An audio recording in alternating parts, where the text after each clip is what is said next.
Welcome to Conversations with Toy, a blogcast tackling life one episode at a time. This is the time to air out life's craziest moments. This space is all about speaking about life's hang-ups and ways in which we can leave better than when we started. Topics are all about ways we can find space to be better in life, love, mental space, and health.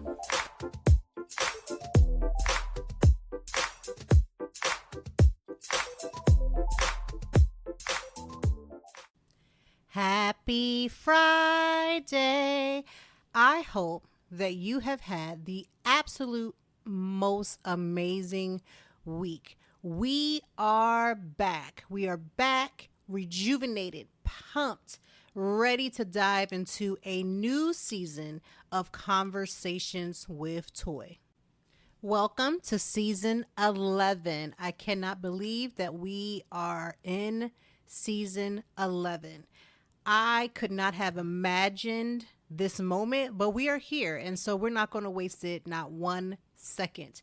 First of all, if this is your first time tuning into Conversations with Toy, welcome. I am your podcaster. I am also a content creator, freelance writer, blogger, and all kinds of wonderful titles, including mom and wife. I enjoy this podcast. This podcast, or as I like to call it, a blogcast, was started from my blog, which is Toy Time. That's TOITIME.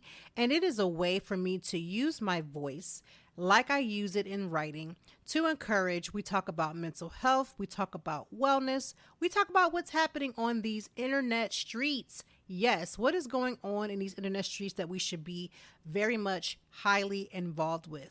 However, we are adding 2 more segments. We are going to call it what am I reading and what am I listening to, or what am I watching?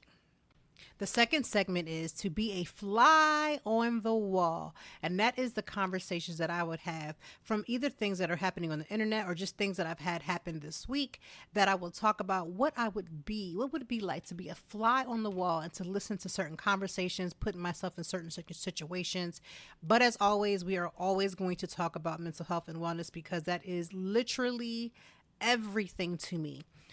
You can go back and listen to the very first episode where I talk about my journey and just different things with mental health and wellness, postpartum depression, anxiety, depression. I deal with all of those different things. Yet I feel it's very important for me to show up in my spaces, to make sure that I'm heard, and you know what, not to allow my life to stop just because I'm having these small issues that come up. And they may be small, they may be big, however you choose to see them. When they come up, because they will. When you're living in this body, you're living in this world, things simply happen. And so when it does, it's important for you to find a way to deal with those things. So how can you be better? How can you matriculate? How can you move past it, and not move past it as if it doesn't exist? You know, people say, get over it. Why aren't you over it now? We're not talking about moving past it to the point where you act as if it doesn't exist. We're talking about having the strength to get past it because you have the tools to do so. So without any further ado, there's a lot going on since I've been on break, and I'm not about to recap all the things. Because we've had so many things that have taken place. But what I will say is during the break, I have been managing mom camp, as I like to call it, where it's a combination of working and taking the kids, doing things with them all through the summer. And I think I've been handling that well. Now, I'm not going to lie. Any parent right now, if you know a person that has children and they're in camp or not, whether traditional or mom camp like me, I have the privilege and honor to be able to do both, and I'm grateful for that. But if you know a parent right now, they could use your prayers. They could really use your hand to extend to them. And they really could use you to do that, because the way these kids' stomachs are eating right now, they're not using their school stomachs right now. They're using that, I want 2011 snacks. They're using that, oops, we ran out of chips. Oops, I ate a whole box of cereal in one sitting. They don't eat like that at school. When they go to school, I pack my kids, at least the 2 younger kids for me, I pack my kids lunch, so I know what they're eating. They're eating all kinds of things, but not to the extent and level that they're eating during the summer. Pray for your friends that have kids, right? You may not want to have a kid. And listen, I'm all for a team, do what feels good and do right for you, because I'm not here to help you raise near one of yours. I'm still trying to raise my 3, okay? But they are not eating, not 1 second, with their school stomachs. They are legitimately on a summer stomach where, again, they are adding all kind of stuff. I've sat there and watched my kids eat sunflower seeds with candy, with cereal, with ice cream, and mix. It seemed like they was mixing it. Like, I don't know, but you know what's going to happen as soon as the school year starts. The second they put their baby toe into the school year, you know what's going to happen? All of a sudden, the spirit of my stomach hurt. Oh my God, I can't go to school, Jesus. I got cramps. You've had cramps all summer long, but somehow you still was able to get in the pool. You've had cramps all summer long, but somehow, when it was time to go visit your friends, you didn't have car, gas money, or anything else, but you seemed to press your way. But you can't seem to press your way during the school year. Parents, I'm sending you up in some prayers because I know we are getting ready to do with that. And now that we're getting to the I guess we're like the mid, almost the end-ish part of the summer for school about to start. Prepare yourself. My kids can make up some excuses about all kinds of stuff and then want to come home. I've picked up a kid, one or two kids of mine, right? And they have said their stomach was hurting. Teacher done sent me an email, didn't call me, come and get him. You got an hour to come pick him up. Oh my God, I don't know what to tell you. We pull up, we pick them up, and they get home and they be like, oh, I'm going to go eat such and such and such. I'm sorry, what had happened? I mean, you at least play it off. Like back in the day, this is a true story. My dad used to work third shift at points, it was like third shift at some points, right? He was super exhausted, super tired. And we went to school all the way on the other side of town. And he would most of the time get off of work and he would just come pick us up and drive us. This was before we were old enough to start walking on our own. And I would tell my dad, oh my God, I'm having cramps. Oh my God, I'm having cramps. Now as a man, as a father, he can't determine if I'm having cramps or not. And I would advise all men and fathers, don't do that. Don't play yourself. Don't try to see if they telling the truth, they lying. Just take them at their word, right? So my dad, being the man that he needed to be at the time, took me on my word. And I'm in there talking about I ain't going to be able to make it, Jesus. I need somebody, and I get home. Now I'm laid up watching TV, chilling. I ain't had a cramp. I ain't even gonna sit there and act like I didn't lie a couple times. Like I just, just wanted me to have a mental health day like my kids can take now. And my kids be trying that. And again, I ain't here to judge if they have whatever, but I do know all summer long their hands was up because they was out in these streets. They was outside. But when the school year starts, they can't make it. They don't, you could put them on the prayer line. I done put them at the top of the prayer line and somehow they cannot make it to school. So parents, I am here for you. I'm here for you and I am here with you. With it being Friday, today just also happens to be the start of the Summer Olympics. It's also Aunt and Uncle Day. So if you happen to be a blessing to be an aunt or an uncle, I am an aunt. I take being an aunt very serious. I take it as serious as I take as being a parent. So to all the amazing aunts and uncles, I am going to salute you, which includes myself. Being an aunt to me is such an honor. I cherish my 3 nieces. I have 3 of them. 2 of them, well, 2 of them are older and then one is still a little bit youngish, but my oldest niece, oh, that's my heart. Like, and not that the other 2 are not, like all of my nieces equally. Let me say that now because they mom and daddies be listening talking about how come you said you ain't loved my daughter? No. I never said that. But when it's your first one, it's a little bit special, but all of them equally have my heart and all of them equally know that. And they know that they just know. And so as an aunt, they know that I have a policy that they can call, text, or however, especially for the 2, well, at least for the oldest. The other 2 will start to get into that system where they know they can call me, they can text me. I will call them, I can text them. At any given time, at any given moment, they can call me. They don't need to say, well, are you busy? If they call me, unless I am somewhere where it's detriment to me, I'm picking up the line. And they know that unless it's something that is detriment or harmful to them, I'm going to listen to what they're saying and support them as much as I possibly can. And I am about 2 hours away, but I will get in the car and I will pull up for them girls. So all the aunts and uncles who are doing the damn thing and loving on their nieces, nephews, all the things, salute you. Because being an aunt and an uncle is an amazing thing. And if you're doing it right, you should feel proud about your nieces and nephews. They should never have to wonder if they are priority. I don't always have the closest relationship to my aunts and uncles all the time. And I'm not saying that they don't love me. I'm just saying the way that I'm an aunt and uncle, let me tell you something, baby. I am auntie. I am AT. They call me AT, Aunt Toy. I am AT, and they know it. And they know that they pretty much can get what they want. Like, for the most part, they can get what they want. And that's just my job. It's not my job to correct them as far as, like, chastising them. Now, if they're doing something that ain't right in front of me, I ain't going to just sit there and act like I can't see. Like, I ain't going to go sit there and start going blind all of a sudden.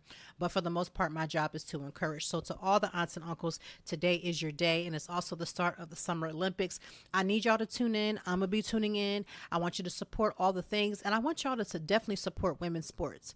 Now, we have seen a beautiful increase of women's sports being supported. And I need you to do that. Make sure that you support women's sports. Not that you can't support the men. Y'all already been doing that. So we already know you can do that. But we need you to go ahead and do the thing when it comes to supporting the women's sports. And I am excited for all the things. I cannot wait to see how this all goes. You know, keeping everything all together, just kind of following along and seeing. And if you happen to be in Paris, if you just happen to be in Paris, I'm going to leave a few of my Paris links to kind of help you on your journey, because I've been to Paris. I got a couple places you want to go. You might want to check out. So go ahead and look at the show notes. I got you. What's on today's To Be a Fly on the Wall segment? My what if I was on a fly on the wall moment for this week is going to shout out to when everybody came together, and whoever the powers that be that came together and decided that Kamala Harris was going to take the stand and actually be the nominee for the Democratic nominee. I would love to have been a fly on the wall. Here are my theories. Was this something that was going to go down from the very beginning? Like, was this in the back of everybody's mind? Was this a power play that we waited? Because listen, this didn't happen until after the RNC was done. So was this a power play that was already in motion and we just didn't know about it, and we didn't know, right? Was it that? Or was it just something that said, listen, we are at a point where we have to make a drastic decision, and so we're just going to throw our hands in we're going to have Joe roll out and we're going to have her stand up? I would love to have been a fly on the wall to see what that conversation was going to look like, what that looked like. I really, honest to goodness, would love to know. How did that all come together? Honestly, I just have questions, right? I just have questions. So that is my fly on the wall moment. What was it like when all of this happened? Because for me as a person, as me who was actually working with the Biden administration, I'm gonna tell you right now, I had no clue. Nobody gave me no tea. I didn't have no suspicions. Now, like everybody else, I did hear rumblings about there could be a possibility. I did hear that. I ain't going to act like I didn't. I did hear that. But again, I don't make moves on speculations. I only make moves on what actually went down. And so now that it is what it is, it's time to change gears. It's time to switch gears. It's time to get in motion. Here is the thing. I need y'all to check for a few things. Now, I was working out a few times this week, and while working out, I'm watching things like CNN, and I am seeing people taking like Kamala's images and literally distorting them. And you know what's funny? People are more than willing to retweet, reshare, redo the things to make sure that they showcase these things. I need you to do your due justice and just go ahead and look up some things before you post anything. And especially when it comes to politics, especially when it comes to health, or especially when it comes to all kinds of different levels. And when it's important, I need you to go ahead and check. Now, if you want to sit there and be on some of these, like the Shade Room and all this other stuff, and you want to repost their stuff without ever checking, that's between you, Jesus, and the Shade Room. Like, I ain't got nothing to do with that. But when it comes to important matters, I just want you to take 5 extra seconds. Look it up. CNN for me was my go-to while I was working out, and I began to see the distortion of images of her that had nothing to do with nothing, just a way to disparage. Listen, we are not new to this. We're true to this. We know for a full-fledged fact that as this process continues, it's going to get worse. People are going to be coming out of the woodworks. Here's my thought process on that. While we're coming out of the woodworks to disparage Kamala, we already know that the opponent, aka Trump, doesn't have to do all that. He's showing you all the cards. Most of them are faced up, and y'all see what's happened. This is a 34-time felon, and y'all are just like, it's all good. I need y'all to think about that. You would be more willing to take on a felon and let him run the country and do all the things versus actually taking the time to follow somebody that might actually have a plan to do something with something. I just need y'all to know that. And if that's where you are, then praise be. I just want you to know that that's just what you need to do. But do the research on both candidates, not just take my word. Don't just go with the flow. You should be researching every and all things. And so I'm just going to encourage you to do so, because that is what you should be doing in all trueness.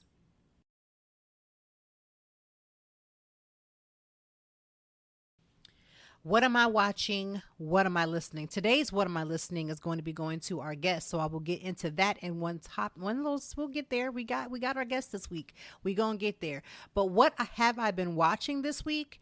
You have to be literally somewhere not altogether to not have seen the new Tyler Perry movie, Divorce in the Black. I saw this on TikTok. I can't remember the creator's name, but she basically said Tyler Perry will never get into heaven. Because the first scene in the first 10 minutes already at this point are doing too much. Now, let me just say this. You should have already seen it by now. It's on, I believe, is it Amazon Prime? Yes, Amazon Prime Video. You should have already seen it by now. So, spoiler alert. We just going in there. It's been enough time for y'all to have seen it by now. But the first scene where you see the mother tell the sons to take that body up out that casket, and we don't need your money. We gonna leave that casket here. I just need y'all to understand something. For me personally, when I was younger, I went to my first funeral, and it was a beloved church member of our church, and I loved her. Like, she just was a sweet woman. Everything about her was just amazing, right? And she passed. I was an usher, and I remember never understanding. Like, I knew when people died that, there was death and all those things, but the whole body in the casket thing just did not correlate until I seen it for myself. I might have been about 10, 11 years old, most likely 11. So here I am at 11 years old, seeing this sweet woman's body in the casket, seeing her the way she was, and everybody who's been to a funeral should know how that works. I literally walked away from the casket and threw up on the floor on the side. I'm in my white usher. I'm this old school usher. This back in the day when you had to have the good white tights, the good white shoes, and they had to be clean. They had to be clean, right? And I had the full white outfit on. And I believe she was usher as well. So of course the whole usher board, whether you was everybody, past, present, and future, everybody had to be dressed up and they all white, right? I'm throwing up on the side of the floor. Now, at the time, the young man that I was dating at the time, or I called myself dating because I said I was young, right? Okay. There we go. My parents already knew. Okay. And so the young boy that I called myself liking, there was actually two of them, if I'm being honest with you. There was one that I actually was allegedly dating, and then there was this one that we just like, there was a little chemistry there, but nothing disrespectful. He's there, the other boy's there, and I'm on the side of throwing up. Okay. When I saw that scene of the mother telling them sons to pull that body up out the casket, I promise you, if I ever step foot in anybody's church and you pulled a stunt like that, I told my own mama, I don't even know if I can come to her funeral after that. Because at that point, if I see somebody pull a body up out the casket, I'm throwing up. It's a misunderstanding.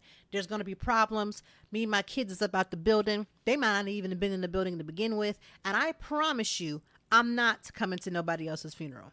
I mean it. I said to myself, how in the world did we get to the point where Tyler Perry is telling us that he is having somebody take a body up out the actual casket? Do you know how much work it takes, child? Absolutely not. Absolutely not.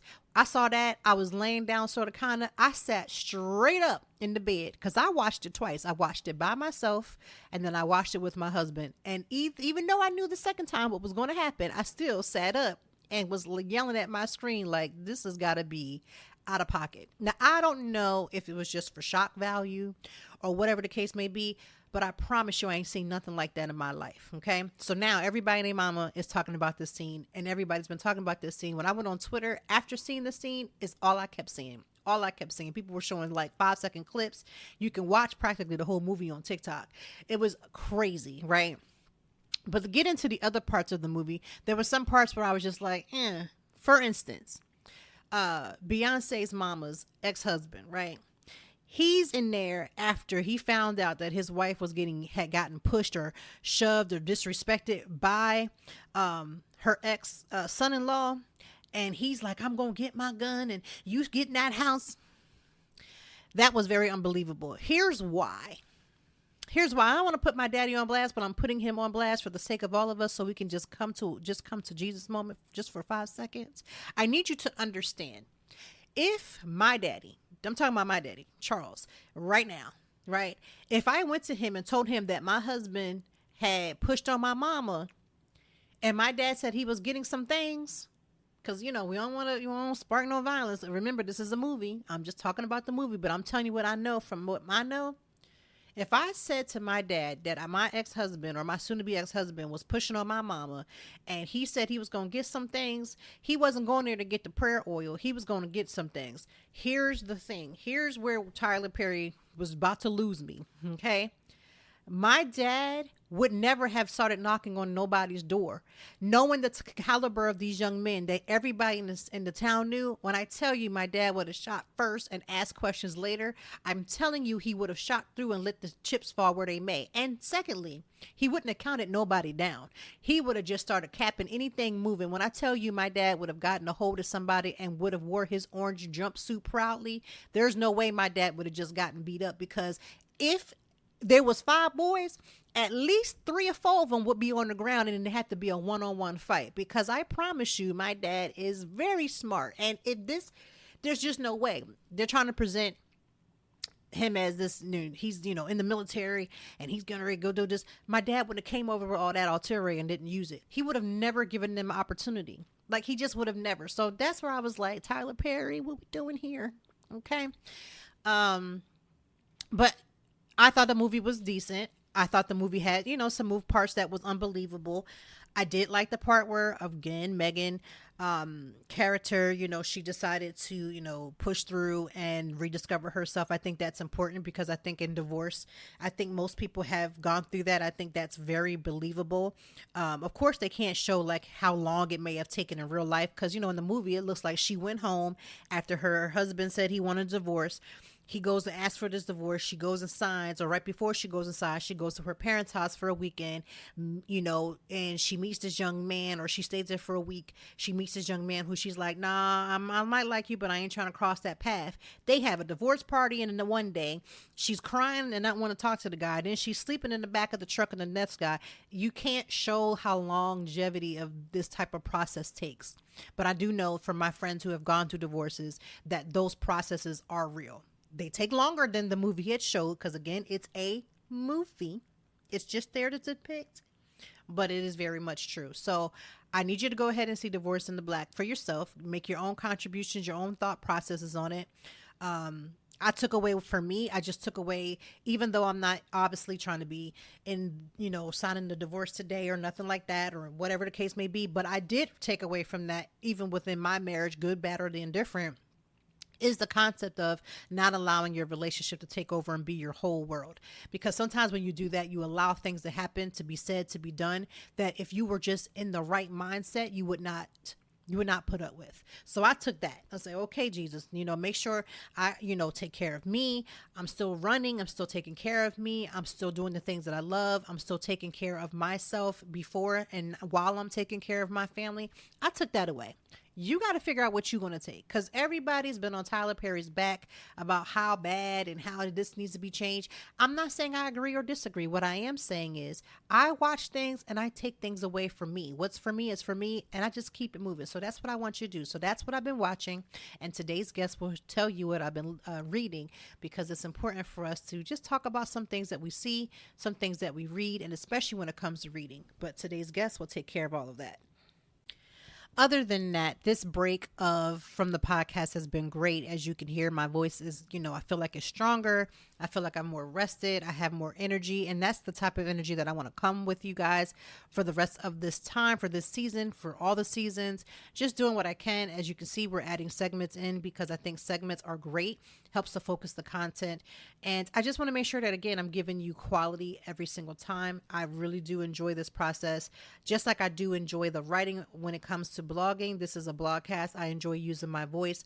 It's extremely important. One of the things that I have been doing during this break is making sure I get back to the focus of what makes me excited, what makes me happy. And the reason why I say that is because there's so many people, and women specifically, who struggle with their own personal happiness.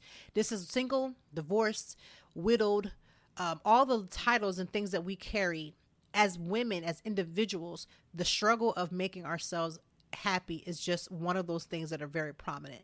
And I was talking to my husband, it's like men don't have a problem speaking up and saying things, whether ignorantly or not, whether rightfully right or rightfully wrong. They have not an issue of saying how they feel about certain things. They have no issues of pressing through and finding their happiness. But we as women, we outweigh our happiness according to what people are thinking about us. We outweigh our happiness according to the titles and things that we carry. And that messes up your mental health. One of the biggest things that helped me when I was talking about self-care and when I first started this blogcast is that many times self-care isn't about getting your nails done. Although y'all know who follow me know I keeps the nails did. But for the most part, when it comes to self-care, we're not taking care of us. Meaning we know that there's things that we need to do. Telling people no, putting our boundaries in place. Or for me, one of the biggest things is getting rest. Rest for me is one of the biggest self-care because I'm doing so much. And sometimes putting things on your calendar 24/7, just trying to be everything to everybody is detriment to your mental health, because then you begin to take on all the things this world gives you and dumps onto your lap, and you don't take the time to like clear it. This is why the clearing of your house, this is why decluttering of your space, these are really good ways of doing that physically to show how you're doing it on the inside. So one suggestion I can give for mental health and wellness for this week is to make sure you declutter your space.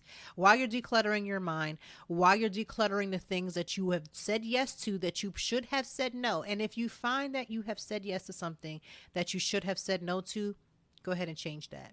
Go ahead and change it. Just change it for yourself. I promise you are worth taking the time out to say, you know what? I really did put too much on my plate. And although I did tell you yes, it's okay to disappoint other people. Because if you're disappointing other people is at your benefit, because your mind is at ease, you can sleep better at night, you have better peace.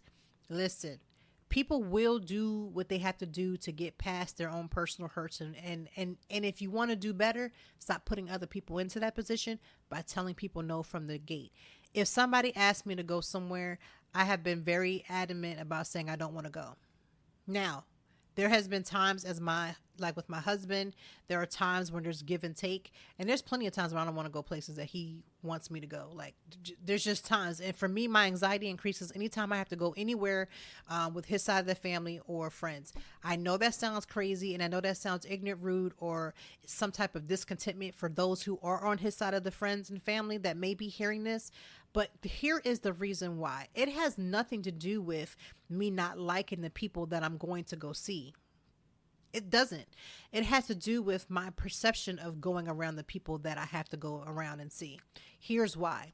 There have been years of my own volition where I have gotten caught up in some of these little conversations and this foolishness that has taken place. And again, I take responsibility for myself. And because of that, when I'm around those thoughts, those conversations, things that I've seen, I've read conversations on text messages that have forever changed my life. Okay. And because of that, I know for a fact that people don't like me that have been in my face that said that they did, because I read the text messages and seen the things that went down as people literally made fun of me while I was standing right in their presence. And let me just tell you something. That has forever changed me. So when I have to go around the same people who I know have done me dirty, I'm not looking to get no get back, but I feel a certain way of being around people who I know have no good towards me. Let me repeat that. My anxiety increases when I'm going in spaces that I know the people don't mess with me, right? You don't mess with me, you don't like me. And if you said it, you lied, you texted, you had conversations about it, and it didn't even just get to me by word of mouth. I can prove that it was said and done.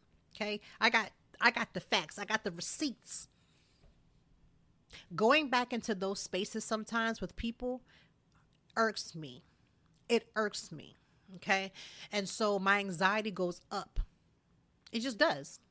And so now when I'm around anybody on his side of the family or friends, when I'm around any of them, my anxiety increases, and I'm very honest about it. And so there are times I'm like, you know what? I can't do it today. But I also have told my husband plenty of times, if I'm going to visit my parents and he does not want to go, I'm packing up them kids and going. This is not the same Toy that when I moved to Philadelphia and he said he didn't want to go. And I'm like, but we're supposed to be a family. We got to go. This ain't that same Toy. Toy is more than willing to pack the kids up or go by herself and leave the kids with their daddy. Like, I'll go. But my anxiety increases. I say all that to say this. Sometimes when anxiety happens, just like if you got a chance to see, what's the Feelings movie that we just saw? We're like talking about. It's like the biggest movie. Everybody's been talking about it. Inside Out. Anxiety and all these different things are there to protect you, but it doesn't have to stop you. And so therefore I attend things. I go to places. I sit and kiki with the same folks again that I have receipts that I know how they've treated or mistreated me. And again, I make that my decision, but sometimes telling people no and standing up for what works for you is going to be the best thing that you probably could and will ever do for you. So if your self-care is to say no to some things that you know you ain't got no business being at, you don't want to be at, all the things, listen, I want you to do whatever it needs to be done, because I promise you, your self-care and your mental health and your happiness is more important than anything. But without any further ado, we do have a guest, absolutely starting off season 11 with episode 1 with a guest. We have Chianti Lomax, her newest book. Listen, I absolutely, this is how you know if I love a book. If I love a book, I'm writing in that book, I'm highlighting in that book, I'm hollering out in that book, and this was that book. The book is called Evolving While Black, The Ultimate Guide to Happiness and Transformation on Your Own Terms. Let me just say, before we get into this conversation with Chianti, this book took some moments that I have had personally and have very much reassured me that I was on the right path. There are things and conversations that I had with myself.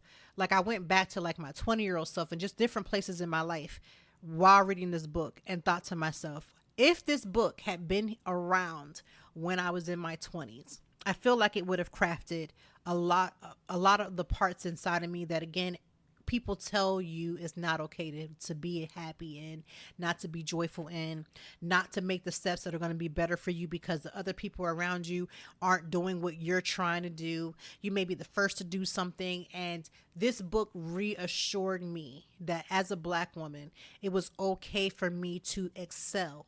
It was okay for me to have success. And the most important part, that it was okay for me to have joy. Now, why that is important to me personally is that there are so many times where, as my joy would excel with different things that I was doing, so many people around me would not hesitate to try to knock that off. Like try to be like, oh, you can't be so excited. Girl, everybody can do that. I cringe at people who do that, who say that, who try to knock you and try to burst your bubble. You ever see the little new show that everybody's been seeing online, and like the pop the balloon thing? I hate when people do that when it comes to your success. I hate when people try to pop the balloon when it comes to your happiness. This book ignited something in me. It has been helping me to move charge in my personal life, my physical life, my health. And I don't say that about all books. There have been 2 books for sure that I have picked up and has been inspirational. This is one. And you know how I feel about Jalen Allen. Like her book, Jane Allen, her book has been amazing as well. Her series, actually. So when I tell you I look forward to this conversation, soon as I read the intro and was like, let me book her. Let me book her. Because I requested to read the book myself. I have had plenty of guests where I have read synopsis. I had knew enough to talk about it. But this particular one, I was like, no, I want to do my due justice. I want to read the book. And I want to set it for when I knew I would be ready to go. And that's what I did. I want to be ready. And I tell you right now, I wish you could see the book. I wish you could see the notes that I took in this book. I wish you could see my highlighting. I meant serious business when it came to this one. This one really, really is amazing. So I want you to make sure that you too get it. But before you do, maybe you haven't even heard. Maybe you just, thought to yourself, I don't even know who you're talking about. That's fine. That's why you're here. We are bringing you new people that you may not have ever heard, because I feel like this is one of those things that this book is going to leave a deposit in your soul for you to pick up and take it and run.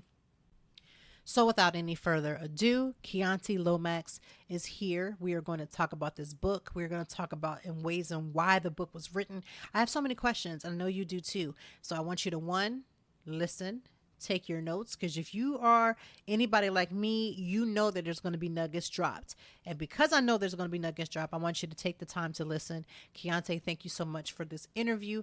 I want y'all to get that book because it is absolutely important that you do. Evolving While Black is an amazing book. Chianti, thank you. Let's get into this interview. I want y'all to get your pens ready if you're able, because you might be reading, you might be, folding the laundry, but I want you to get in, tune in, and remember, the book will be available in the link in the show notes as always, because I know we are a clickable world, so it will be easily to click on for you to get it for yourself.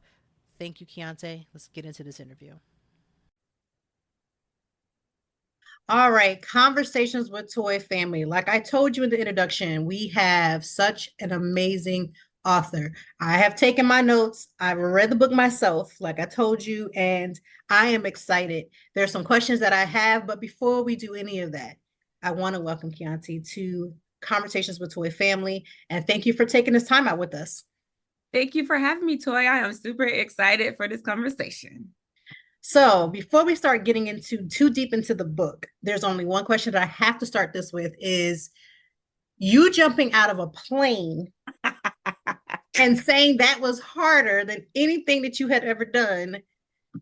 And I'm sitting here saying, you wrote a book. Like that to me would be like paranoia. Like I want to do it and it's on my list to do, but you were just like, I gotta do this. What made you just say, you know what? Oh well, because you said people were like trying to ball out and like not do it, and it was scary. But how was that? Yeah, so I was turning 30 years old, so that was like a decade ago. I gotta age myself. It was a decade ago, and I just got to a place where I felt a little stagnant, and I was like, something has to give. And literally, I'm like, I need something to kind of just jolt me out of whatever funk I'm dealing with right now. I'm sitting in this corporate office. I hate my job. What is going to do that thing for me? And it's just like the universe, God, the ancestors, whoever heard me, they sent me that Groupon. You know, Groupon was big at some point in time. That sent me that Groupon was like tandem sky jump for the X amount of dollars. And I said, okay, I think this is my sign. This is what I'm going to do. And I'm crazy enough to try it. And I've always just been not an adventure seeker, but curious about different things. And said, so I said, let me just see what this is gonna be like. And coerced one of my friends to come with me. Of course, she backed out because you read the book. Mm-hmm. And I said, you know what? I ain't backing down from this. I don't back down from no challenge. And so I said, I'm gonna do it, scared or whatever else. I'm gonna do it because something has to change. So that's kind of how I got to the jump. Wow, I love that. And I was laughing when you were like in my DJ Khaled voice. I was like, whatever you got to do, like, yeah, to get you there. Yeah. I am so grateful for this book. Like I said in my intro, which of course you didn't hear just yet, but I was like, this book needed to be here for the 20s. Like in the 20s, like when you're starting to like first start that process of doing something different, like being the first to go to college or whatever comes your way. And I was like, where was this book? Yeah, absolutely. It's eye-opening. It's empowering to me. And I know other people who will read it will feel the same. But I got to ask, what made you just say, okay, I'm going to write this book? And what did this book mean to you as you were writing in the process? Yeah, that's a good question. I'm with you. I too, like after I finished it, I was like, I hope people really get into it and dig into it, because I feel like when I was in my 20s, there wasn't a lot of books or even like self-development, self-help literature written by people who looked like us. And that was sort of the inspiration first off. So back in 2015, well, first off, let me just say my background, like my professional background is in organizational transformation. So helping organizations through change, and my area of expertise is helping people through change. So I've always had this passion for helping people through some type of transition. And I was like, I want to do this for women, specifically Black women who look like me, helping us through transition, because I really enjoyed that process.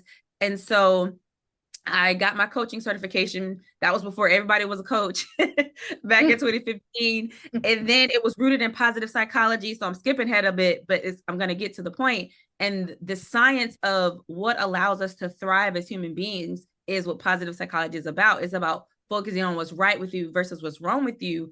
And I took it a step further, went to some more schooling to learn more about like how you apply this science, the research behind it, to your daily life, to your client's life. And I was sitting in this class full of white folks, white men and white women, and like a Latino sister on the right of me, you know, all the time.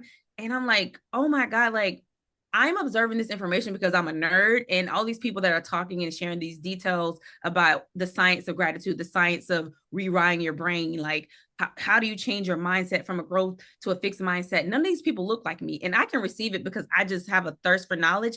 But I'm like, my siblings, my friends, my cousins, people who look like me could really use this information because I think it would be life-changing. Like I grew up in the hood, and I grew up in an area where it was all about survival, paycheck to paycheck, like resilience. We were taught these things, we got those tools, but it's like, what about once we get to that part, like once we learn how to survive and be resilient, what's next? Like once we get the job, what's next? So I was like, I want us to talk more about what does it look like for Black people to flourish and to thrive in the face of systemic racism, in the face of patriarchy. Like, what do we do next? Our grandparents, our grandmothers, you know, our moms taught us the other things like survival skills, but what about thriving skills? And coming from somebody who looked like me, who I'm not going to stand from a ivory tower and talk down to you, I want to be with you on this journey because I'm going through it. I've been through it, and I've helped so many Black women through it. Like, what does that look like in a book form? And that's how I got there. I was like, I'm gonna do it. I was scared as hell. I'm like, who am I? You know who I am? I've been coaching since 2015. Right. I know change. I know how to change. And also I know what it's like to hear information from the right messenger. So that's what kind of inspired the book. And I feel like that was a lot, but that was good.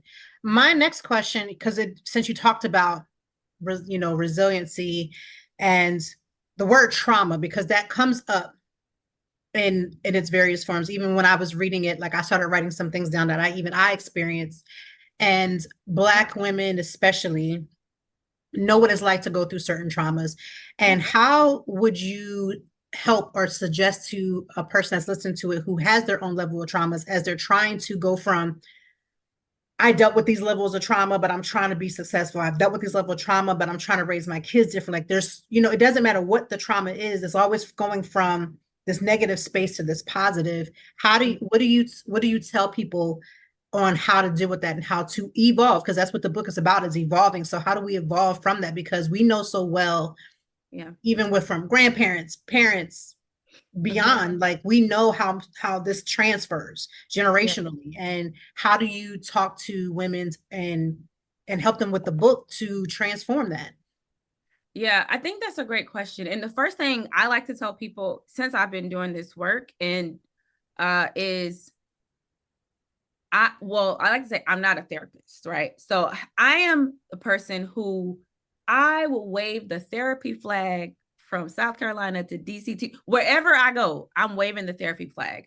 So for me, I think there's a couple steps, but the first step to me is acknowledging that it exists. I think coming from the South, like a lot of stuff was swept under the rug. We went through a lot of stuff as children. We knew stuff was happening in our families, and it was like, well, we don't talk about that, or we don't tell family business, right? That is the biggest thing that is said. Right? The biggest thing, like family business is family business. So it's like unlearning this idea that family business being family business is healthy. That is unhealthy, right? You don't want to broadcast it on social media like a lot of the kids do, but you also they're doing it all on TikTok. I'm talking about all the business. Mm-hmm. However, acknowledgement is the first step, like acknowledging that something did happen to me, right? And then accepting that, okay, it did happen, but that doesn't have to be the end of my story.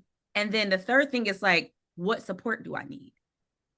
And my book, I tell people all the time, when it comes to support, especially around mental health and mental well-being, I typically help people who are at neutral. So when you think about the wellness continuum, it's like premature death, in the middle is neutral, and then on the right is flourishing. People who are at neutral and back down to that premature death spectrum, therapy, psychotherapy, talk therapy, find a therapist, a professional person who specializes in helping you through traumas first. Once you get that, come see me and let's talk about getting you from neutral to thriving, because that's where my work starts. I think the book is helpful for everyone. However, if those traumas aren't at least acknowledged and accepted and worked through with a professional, then it's always going to come back in a cycle. And I think you should get that professional specific help first. And then we could talk about moving you from neutral to thriving and flourishing into the book. I love that. First of all, I love that you said that, because some people think that I'm just going to get a self-help book and I'm just going to read it and I'm going to apply all these things. What they don't understand is that you're going to get actually more triggered as you start this process if you've never had the basis of having a therapist guide you through things. And I'm a huge component of therapy. Like you said about waving the flag, I got marching bands, singers, twirling people. We out here doing good work for the Lord and everybody else, to let people know, like, I need you to take care of you and really see a professional. I see one often, and that's needed, just because it's important. You can't go any higher, that your trauma levels are still bringing you down, because as much as you want to go up, it'll constantly just keep doing this, and you'll constantly feel like you're not getting anywhere if you're not taking care of the things that are triggering you, really.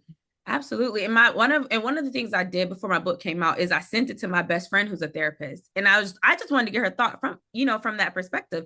And she was like, yeah, in the book, I tell people, get therapy, right? Make sure you get therapy as a form of self-care. And then therapy is not just like a one-time thing. It's like, go back, get some in it. So I advocate for therapy in the book, as a pathway. And then, the book is like the next step.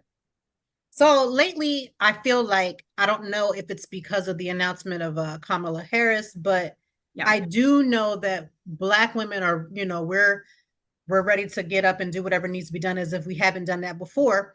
But I do want to talk about Black women and joy, because we don't talk about it enough. I was telling somebody, I think I even wrote a blog about it. Sometimes we hear people talk about their wellness and their journey. We only hear the negative side. You hear the things that they have been through or they're going through. And I've been telling people, like, what does your joy look like what does your joy just period look like? Like, we don't see that enough. So what are practical ways that people can literally walk in their joy every single day? I think you first have to know what brings you joy.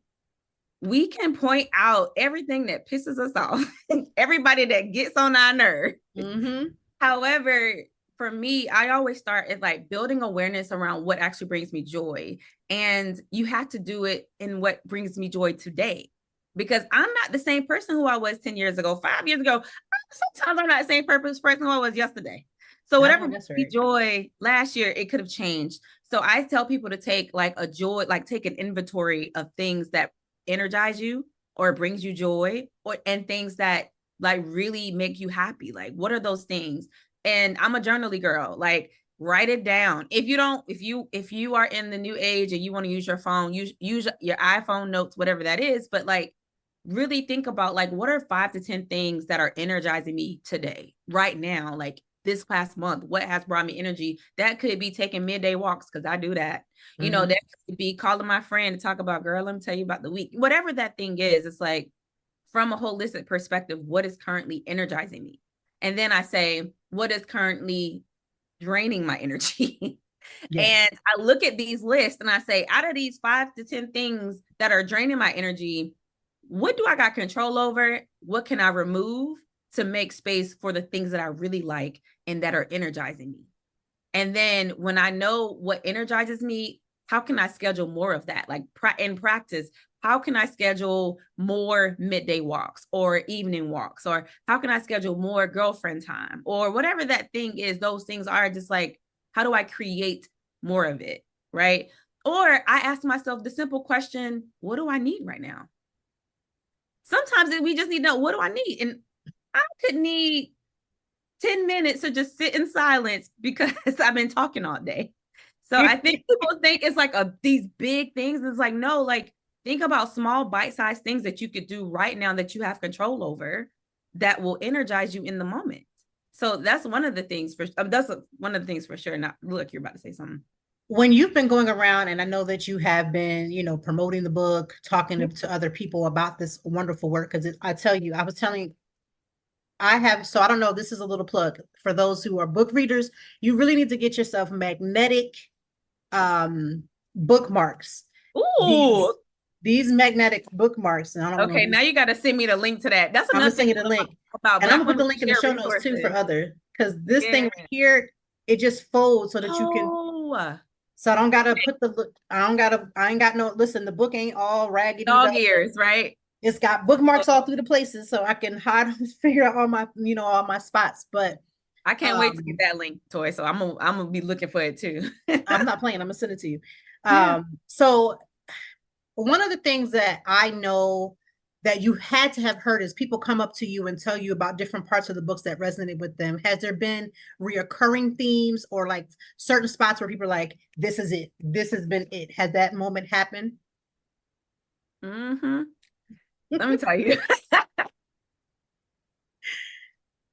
For those of us with Black mamas or grandmamas, whoever raised you, the story I told about setting boundaries with my parents has been the hype. Like people like, I can't, and a lot of us have these scenarios that happen with our parents, especially if you've gone from like living in a strict household or whatever household it is. Like children are meant to be heard, not seen, or heard, right. Seen, not heard. Not heard, right. That kind of philosophy, parenting, not the gentle parenting that we got going on today. Yeah, there's no such thing as gentle parenting. Yeah, like if you came from that side of the house to, that it's like, what it's like to be an adult and your parent still sees you as their child and not as a grown woman that's paying her own bills, that's out here surviving and thriving. So, like it's that conversation where I had to tell my mom, like, and I love my mom, right? I do. But it's like, at this point in my life, I don't accept anything but love, grace, and respect from any person that's in my life, blood or water. So being able to set that boundary and to say, hey, I didn't like what you did. If you would like to continue communicating with me in the future, and I have some balls, like big ones. If you would Listen, you're not the only one, because we all have had to have, and I won't say all, but a lot of us, and I say us because I know I have had to have that conversation about even things like parenting, like, hey, I'm going to do it this way, and this isn't, just the way we're doing it over here, and I really like you to get on board. Like that takes a lot, though. That I was like, my notes was going crazy. Like my pen was on fire because I was like, oh, yep, I resonate with that because I've had that happen. You said a strict household, it can't get no sugar to minds. Like we probably had to be neck and neck on the figure out who's triggered, but it's the same concept of there were certain rules and things you couldn't speak up. And even if you disagree, I had to keep teaching my kids, like disagreement doesn't mean disrespect. Disagreement doesn't mean disrespect. But we were taught the reverse. We were taught the reverse. If you disagree, automatically you done. That's disrespectful. Oh, you're how disrespectful can you be? And I'm like, I just didn't think that there ain't no thing. I'll tell you, like, you know what I mean? Like, until you pay bills in this house, I run the things in this house. You don't.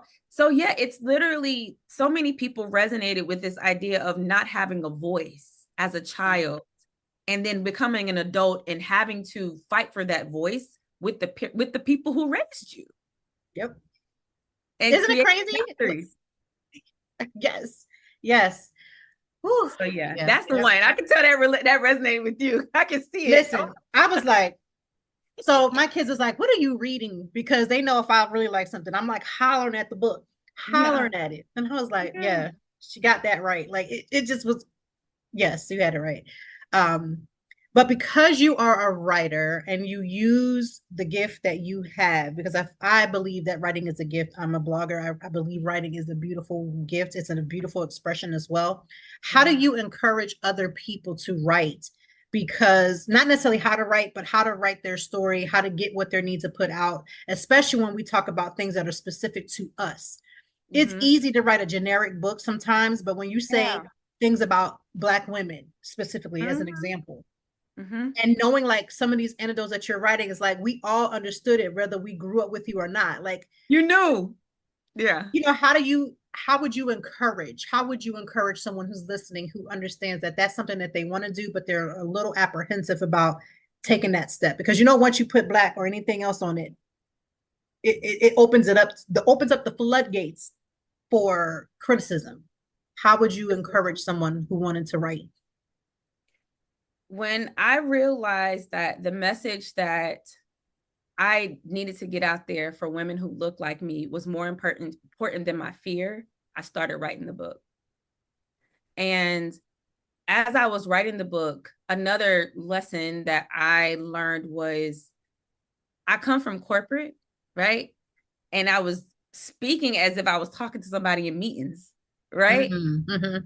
And so the next part is, if I'm talking to Black women, I need to be talking to Black women. Like, it needs to feel like we having brunch. Like you and I are talking right now. Right. That's how I want this book to feel, because that's how we as Black women, that's how we talk to each other. That's how we support and love on each other. So this book needs to feel like a conversation. And so for early iterations of the book, I read over them, and I had to, my book agent, when we talked about this idea of removing the white gaze, right? Like, we know white people are going to pick up this book, but this ain't for y'all. Okay. You can be a visitor, and white people you are right. A visitor. You are welcome to come and visit, but this is home for women who look like me. And I'm going to talk the way I speak and lingo we understand. And because I know that will create the breakthroughs.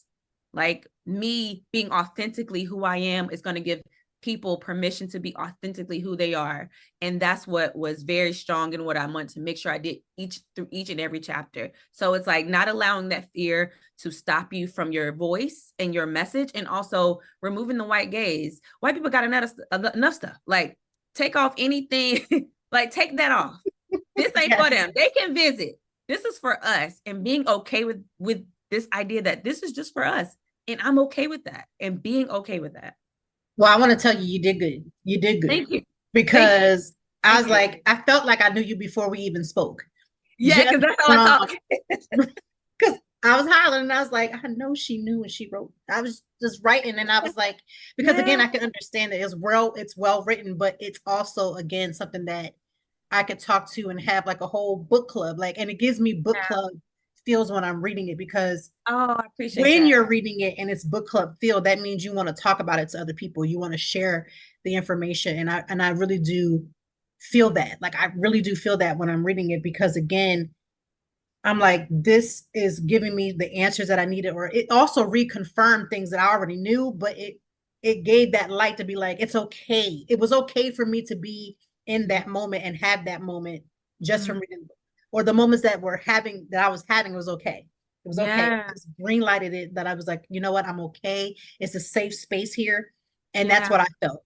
So you did what that's you affirming. And that's affirming as a writer, and, you know, as a creator, when someone says like what you're saying in terms of how it's resonating with you, that's affirming, because, you know, you create, you put stuff out into the world. You don't know how it's going to hit. You hope it's going to hit well, but like the fact that it resonated with you in that way, and I've been hearing this, it really warms my heart, and it's more fuel for me to keep going, because this ain't it, right?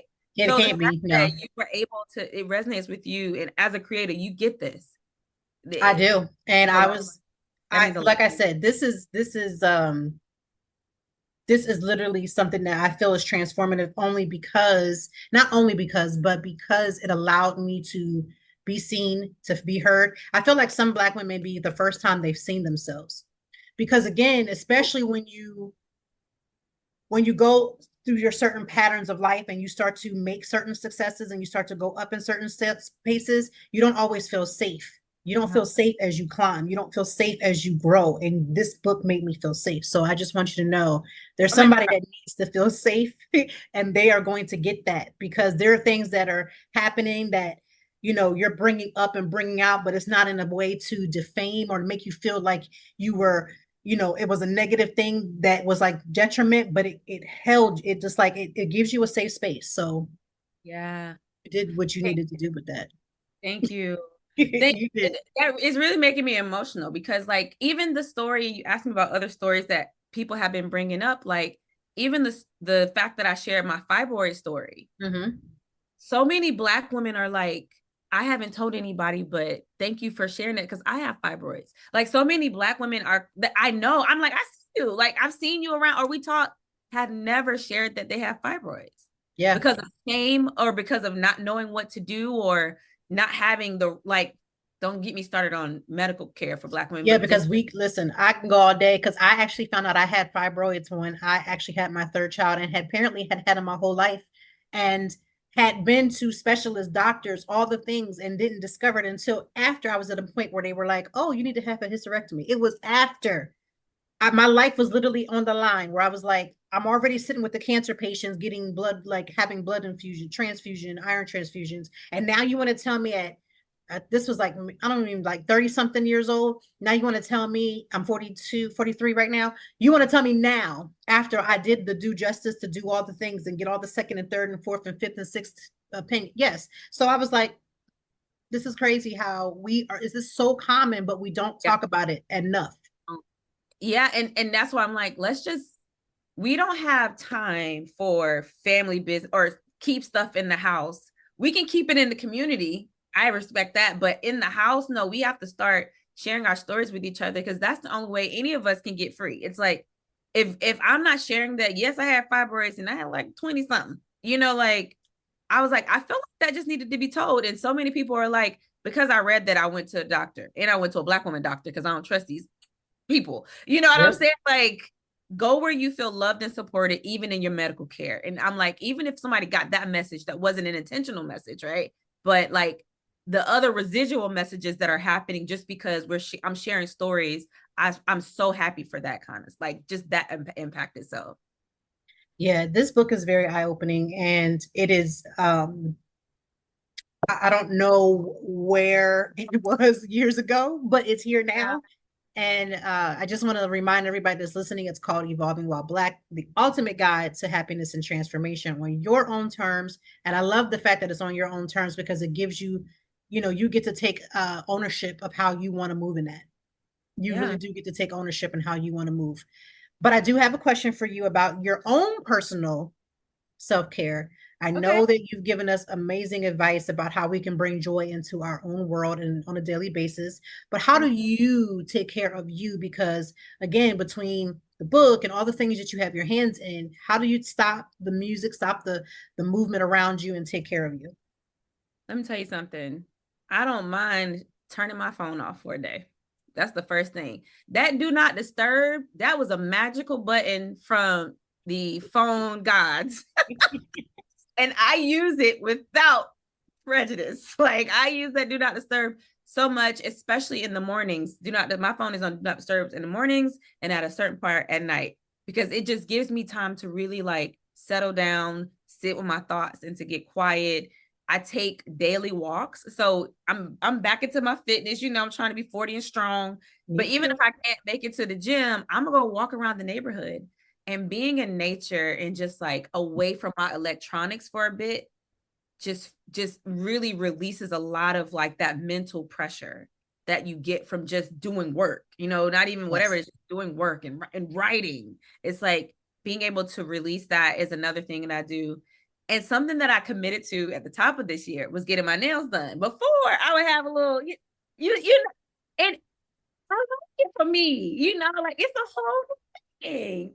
I was gonna wait to the end, but you don't brought it up, so I'm gonna say it. Your nails has been because you talk with your hands like I do too, and I've been like, yeah, but because that design is fire. Just so we're clear, it's simple but cute. Like I love it.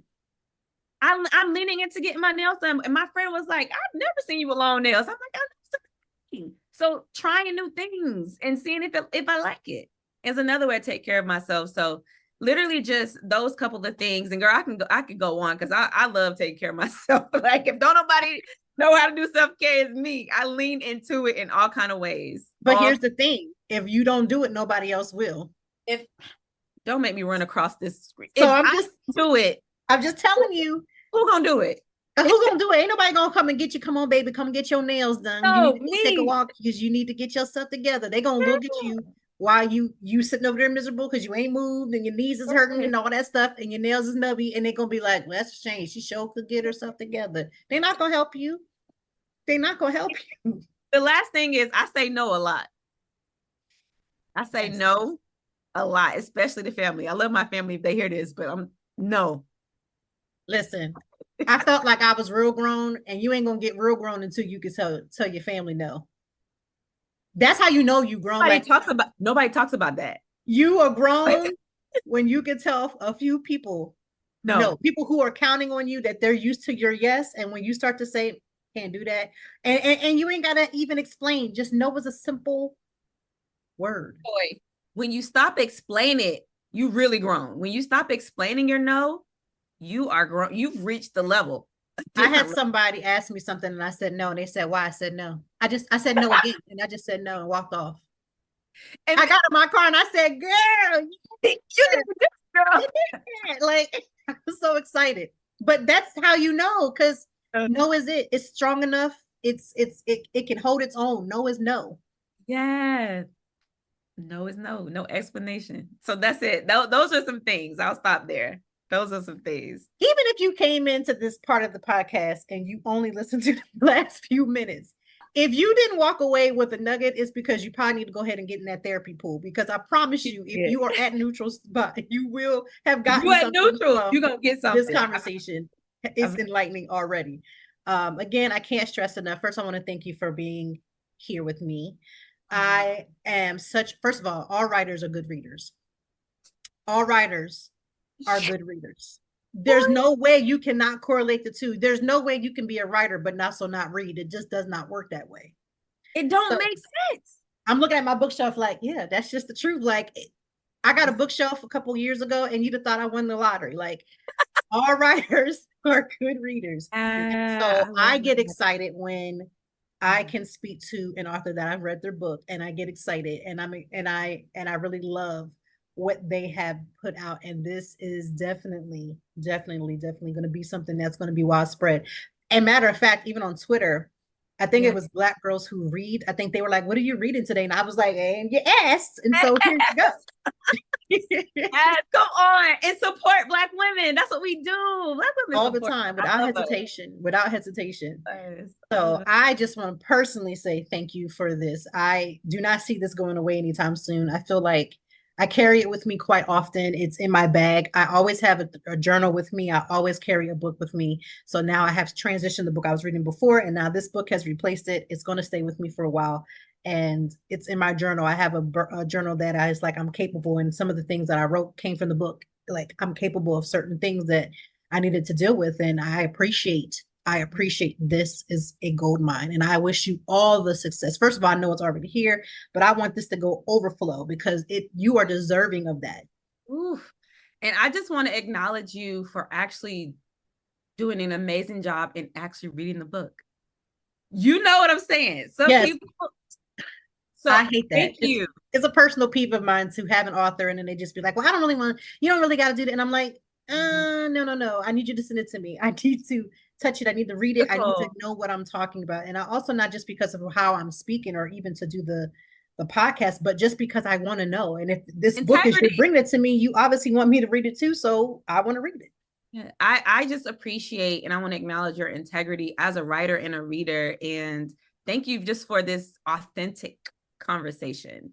This was really fun. And if y'all heard me earlier, well, you didn't hear me earlier, but I was telling Toy offline that I was just exhausted, but this conversation energized me because you care about the work and you care about your listeners. So shout out to you for just doing a damn good job. So thank you, Toy. And I appreciate that as well. So again, I can't stress enough. I know a lot of times when you guys are listening, you know the drill. If you've been here before, everything that you need to find her will be in the show notes. That means if you are running and you are working out or you are folding your laundry, it's okay. If you go to the show notes, you'll be able to click on everything, because I know y'all love to click, and I'm going to help you in that. So we're going to have everything you need from buying the book yourself. You can get it on Amazon and all where all the books are at. You can get it. And I will give you all the socials that you need to find her, and we'll make sure that you can click on it. So thank you. I super duper appreciate it. Thank you, Toy. Yes. Thank you. I love being here. Thank you for having me. Thank you as always for joining me, and I know that even in the deepest or joyful conversations that there's something we can learn and apply. Until next time, I hope that you are doing better. If not, we will be back to talk some more and handle it. Peace to you and yours. Stay grounded.